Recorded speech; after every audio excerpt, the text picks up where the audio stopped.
خلیفہ دوم کے بیٹے عبداللہ بن عمر رضی اللہ تعالی عنہ یہ راوی ہیں، یہ فرماتے ہیں کہ حضور نبی پاک صلی اللہ علیہ وسلم نے ایک دن ظہر کی نماز پڑھائی اور ٹھنڈی کر کے پڑھی۔ نماز ظہر کی پڑھی ٹھنڈی کر کے، ٹھنڈی تو مطلب ہے نہیں کہ پانی نہ ٹھنڈی کر کے پڑھی، مطلب ہے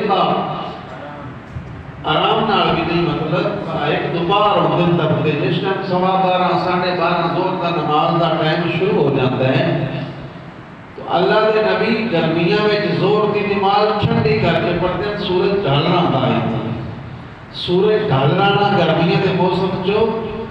یعنی ٹھنڈے موسم جو نماز پڑھنی اینڈ مطلب 12:15 نیند نہیں، حضور نے نماز ہو جاتی ہے جس ٹائم ظہر کا نماز کا ٹائم شروع ہو جاتا ہے، 12:30 12:15 شروع ہو جاتا ہے۔ گرمیاں سردی مختلف ٹائم ہیں، پر نبی پاک صلی اللہ علیہ وسلم گرمیاں میں نماز نو سورج ڈھلنا تائیں پڑھ دیا، اس کو ٹھنڈی نماز آتے ہیں۔ حضور نے ظہر کی نماز ٹھنڈی نماز کر کے پڑھی، ضروری بات ہے ہماری مطلب تھوڑا جہاں سورج ہے تب کے بھائی نماز پڑھی ٹھوٹ جی پڑھو جی کام مکاؤ جی،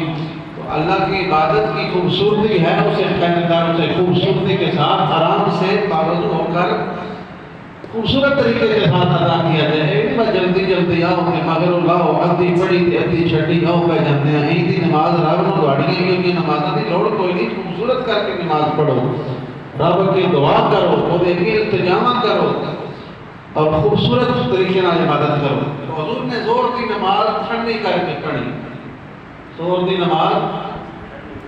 گرمیاں میں جڑی ڈگری کی نماز ہے اس نو بھی نبی پاک گرمیاں ٹھنڈی کر کے سردیاں میں جلدی پڑھتے ہیں، گرمیاں میں ٹھنڈی اثر دی اور سردیاں میں جس کو جلدی پڑھ لیتے ہیں کیونکہ دن چھوٹا ہو جاتا ہے اس طرح۔ اور نماز کا وقت جب شروع ہو جائے تو نماز ہو جاتی ہے، لیکن جو خوبصورت ٹائم ہے جو مستحب ہے جن اوقات میں نبی پاک نے نمازیں پڑھی ہیں ہم ان پر عمل کرتے ہیں، ہم 12:30 بجے نہیں نیند لیتے۔ تو نبی پاک صلی اللہ علیہ وسلم کے یہ جو غلام